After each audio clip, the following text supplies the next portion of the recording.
देखिए मैं जो आपको बनाक स्पेस के बारे में बताने जा रहा हूँ। बनाक स्पेस को कंप्लीट मैट्रिक स्पेस भी बोलते हैं, ठीक है। बनाक स्पेस मतलब बनाक स्पेस का definition text comma to double straight line be a norm linear space over a field R real और कॉम्प्लेक्स नंबर। मतलब एक नॉर्म लीनियर स्पेस लेते हैं और किस पे डिफाइन होता है, रियल नंबर और कॉम्प्लेक्स नंबर पे। हम क्योंकि रियल नंबर और कॉम्प्लेक्स नंबर हमेशा कॉम्प्लीट होते हैं, क्योंकि दूसरा कोई स्पेस नहीं ले सकते हैं आप। A norm linear space S, two double straight line is said to be Banach space if it is a complete metric space under the metric D induced by a norm two double straight line on X। मतलब बोलता है हम उसको बना के space, मतलब कोई भी नॉर्म लीनियर स्पेस दिया है हम उसको बना के स्पेस तब बोलेंगे जब वह कंप्लीट हो किसी मैट्रिक से। और मैट्रिक किसे इंड्यूस होना चाहिए, किसी नॉर्म से, तो वही लिखे हैं। और नॉर्म मैट्रिक किसी तरह डिफाइन होगा, D of X Y equal to norm of X minus Y for all X comma Y belongs to X. मतलब बनाक स्पेस का सीधा साधी आप मीनिंग समझें कि बनाक स्पेस का मतलब होता है कि कोई एक काची सीक्वेंस, मान लीजिएगा आपको एक्स को बनाक स्पेस प्रूव करना है, तो एक्स को बनाक स्पेस प्रूव करना है तो सर्वप्रथम आपको एक कंप्लीट, उसको पहले कंप्लीट प्रूव करना होगा। कंप्लीट का मतलब होता है कि कोई एक काची सीक्वेंस जिसको आपको बनाक प्रूव करना है उसको, मतलब उसमें से काची सीक्वेंस उठाइए और कन्वर्ज करा दीजिए, और कन्वर्ज जहाँ भी करे वो पॉइंट उसी सेट में लाई करना चाहिए। दिस इज बनाक स्पेस।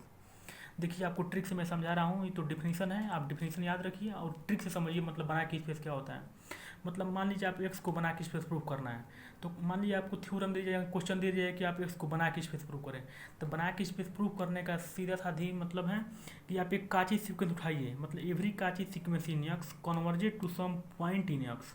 मतलब मान लीजिए आप एक्स को बनाक प्रूव करना है तो आप इसमें से एक काची सीक्वेंस उठाइए, मतलब every Cauchy sequence in X, मतलब एक्स में से एक काची सीक्वेंस उठाएंगे, कोई भी काची सीक्वेंस, और उसको कन्वर्ट करा देंगे, मतलब limit n tends to infinity निकालेंगे तो सम पॉइंट, मतलब कुछ पॉइंट, मतलब जिस पॉइंट पे कन्वर्ज करें वो पॉइंट किस में लाई करना चाहिए, एक्स में। मतलब जिसको हम बना के स्पेस प्रूव करना चाह रहे हैं उसी में वो लाई करना चाहिए। और बीजी वे में समझना चाहते हैं तो देखिए एक्स चीज, मान लीजिए एक्स को बना के स्पेस प्रूव करना है तो आप काची सीक्वेंस क्या उठाएं, मान लीजिए कि X N N vary from 1 to infinite is a Cauchy sequence belongs to X. मतलब कोई एक काची सीक्वेंस उठा रहे हैं वो किस में लाई कर रहा है, मतलब बिलोंग कर रहा है एक्स में। मतलब X N belongs to X for all N is greater than और इक्वल टू 1। अब मान लीजिए काची सीक्वेंस हो गया, देखिए सीधा साधी, मतलब मान लीजिए आप एक्स को बना के प्रूव करना है ना, तो काची सीक्वेंस उठा लिया वो किस में लाई कर रहा है, एक्स में।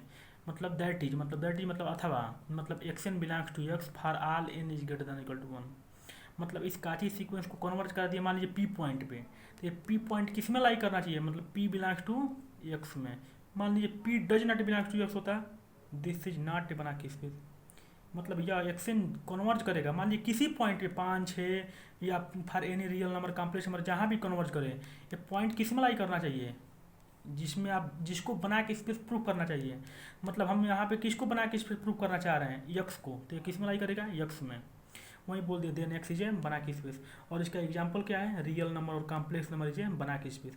क्योंकि क्यों है, क्योंकि रियल और कॉम्प्लेक्स नंबर में से कोई भी नंबर उठाएंगे, मान लीजिए 1/2 उठाए, कुछ भी उठाएंगे और उसको कन्वर्ट करा देंगे तो रियल नंबर में ही कन्वर्ट करेगा, कुछ भी। अगर मान लीजिए रियल नंबर उठाएंगे और कन्वर्ट करेगा नेचुरल नंबर में, तो नेचुरल नंबर भी तो रियल नंबर है ना, इसलिए। लेकिन ये देखिए every natural number is a real number but every real number is not a natural number, इसीलिए। क्योंकि रियल नंबर अगर कन्वर्ट कर दिए मान लीजिए किसी इंटीजर पे, तो इंटीजर भी तो रियल नंबर होता है ना, इसलिए। ठीक, मान लीजिए और ईजी में आपको समझना है तो मान लीजिए एक्स कमा टू डबल स्ट्रेट लाइन या नॉर्म लीनियर स्पेस है, इसको आपको बना के स्पेस प्रूव करना है। तो मान लीजिए यह एक्स कमा टू डबल स्ट्रेट लाइन पूरा ये सेट है, इसको आपको बना के स्पेस प्रूव करना है। तो इसको बना के स्पेस प्रूव करना है तो इसमें से आप काची सीक्वेंस उठाएंगे, किसमें से उठा रहे हैं काची सीक्वेंस, मतलब जिसको आपको बना के स्पेस प्रूव करना है उसी के अंदर से उठाएंगे। यहाँ से खुद पढ़ लीजिए definition, X N N vary from 1 to infinity या Cauchy sequence belongs to S, मतलब उसी सेट के अंदर ही बिलोंग करना चाहिए, कहीं से भी। हम यहाँ से लिए तो आप यहाँ से भी ले सकते हैं, यहाँ से ले सकते हैं, आपकी for any arbitrary choose an number for, आप कहीं से भी चूज कर सकते हैं। ये नहीं कि हम एक से नहीं चूज किए तो आप यही करेंगे, आप कहीं भी चूज कर सकते हैं, लेकिन इस बाउंड्री के अंदर ही होना चाहिए। या बाउंड्री पे भी कोई दिक्कत नहीं है, लेकिन इसी के अंदर ही होना चाहिए। मतलब एक इसको बना के प्रूव करना है तो एक काची सीक्वेंस उठाएंगे इसी सेट के अंदर से और उसको कन्वर्ज करा दीजिए। तो कन्वर्ज कराएंगे तो मान लीजिए पी पॉइंट पे, मान लीजिए कुछ भी यहाँ पे आप ए ले सकते हैं, बी ले सकते हैं, हम पी ले लिए हैं, पी हमारा फेमस नंबर है मान लीजिए। तो एक्शन को कन्वर्ज करा दिए पी पॉइंट पे, और पी पॉइंट पे कन्वर्ज कराते मान लीजिए पी कन्वर्ज कराते किस में लाई कर रहा है, इसी सेट के अंदर लाई कर रहा है। वही डिफरेंस बताए हैं कि एक्शन कन्वर्ज करे किसी पी पॉइंट पे और किसी में लाई करना चाहिए उसी सेट के अंदर। तो मान लीजिए एक्शन कन्वर्ज कर दिया किसी पी पॉइंट पे, तो किसी में लाई कर रहा है, इसी सेट के अंदर ना है। दिस इज बना के तो ट्रिक कर दिए हैं। अब मान लीजिए later suppose in the arbitrary in the random process, मान लीजिए एक्शन अगर कन्वर्ज कर गया किसी पी डैश पॉइंट पे, पी डैश पॉइंट पे कन्वर्ज कर गया, तो मान लीजिए एक्शन तो का चीज़ सीक्वेंस उठाया दे इसी सेट से अंदर से, लेकिन ये कन्वर्ज करके कहाँ गया, इस सेट से बाहर चला गया। तो बताइए बना के स्पेस होगा? तो वहीं क्रॉस कर दिया, नहीं होगा। क्यों नहीं होगा? मान लीजिए आपको इसको ना बना के प्रूफ करना है, तो काची सीक्वेंस तो आप ठीक उठाएं, काची सीक्वेंस इसी सेट के अंदर से उठाएं, लेकिन अगर पी कन्वर्ज कर रहा है और वो कन्वर्जेंट पॉइंट इस सेट से बाहर चला गया, मतलब P dash does not belongs to X, this is not a Banach space. यही इसका मेन मीनिंग है। मान लीजिए और इजी वे में आपको समझना है, लोकल वे में। मान लीजिए आपका एक खेत है, पूरा ये बाउंड्री आपका खेत है, ठीक, और इसमें से मान लीजिए कुछ भी ईंट पत्थर कुछ भी उठाए आप और उठा के इसको फेंक रहे हैं। तो मान लीजिए आप पूरा बाउंड्री आपका खेत है, आपके अपने ही खेत के अंदर से ईंट पत्थर कुछ भी उठाए और उठा के फेंक रहे हैं। तो उठा के फेंकेंगे और जहाँ पे ईंट पत्थर जहाँ पे गिरेगा वो कहाँ गिरना चाहिए, आपके खेत के अंदर ही कहीं गिरना चाहिए, यहाँ गिरे कहीं, मतलब खेत के अंदर ही गिरना चाहिए। दिस इज बना के स्पेस। और मान लीजिए यहाँ मान लीजिए ईंट पत्थर उठाए और उठा के फेंक रहे हैं, तो मान लीजिए इतना ही आपका खेत है और खेत से बाहर बिक दिया, मतलब पड़ोसी के खेत में बिक दीजिए, तो this is not a Banach space. ये रूल फॉलो नहीं करेगा। सेम फॉलो, अभी इसको इन फॉलो कराएंगे तो पूरा एकदम सेम उसी डिपेंड है।